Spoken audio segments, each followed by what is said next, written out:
আজকাল সবাই skin tent serum foundation use করছে। তো আমি ডিআইওয়াই স্কিন টিন কিভাবে করতে হয় সেটাও দেখেছি। তো আজকে ফার্স্ট টাইম আমি সেটা ট্রাই করব।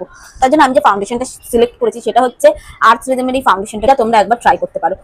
তো যেহেতু এটা আমার ভীষণ ডার্ক শেড, তাই আমি মেলানির ফাউন্ডেশনটা একটু অ্যাড করব। আমি এটার মধ্যে এই ময়েশ্চারাইজারটা অ্যাড করব। বেসিক্যালি আমি এইটুকু এটার মধ্যে অ্যাড করে দিচ্ছি। তোমরা চাইলে এখানে যে কোনো হাইড্রেটিং সিরাম অ্যাড করতে পারো। তোমরা দেখো কতটা ডার্ক এটা আমার স্কিনে, এখনো পর্যন্ত আমার শেডে আসেইনি। আমার স্কিন থেকে অনেকটা ডার্ক। ফরএভার 52 একদম লাইট শেড, যেটা ফেয়ার স্কিন টোনের জন্য, আমি এখানে সেটা অ্যাড করছি।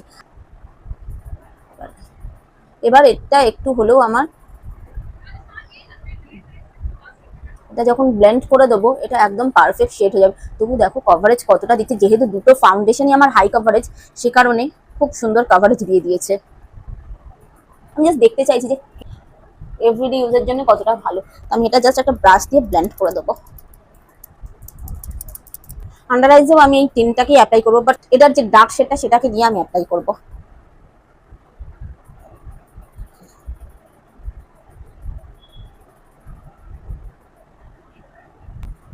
পিগমেন্টেশনস কিন্তু আমার এখানে পুরো বোঝা যাচ্ছে, ক্লিয়ারলি শো হতে, জানি না এখানে তোমরা কতটা বুঝতে পারছো, বাট আমি যখন আমি দেখছি আমি ভালোই পিগমেন্টেশনস বোঝা যাচ্ছে। ইভেন ডার্ক সার্কেলসও কিন্তু খুব যে হাইট হয়েছে তাও হয়নি, বাট মোটামুটি কভারেজ দিয়েছে। ওকে, তো এটা আমার ফুল লুক। আমি শুধুমাত্র ডিআইওয়াই টিন্ট দিয়ে করেছি।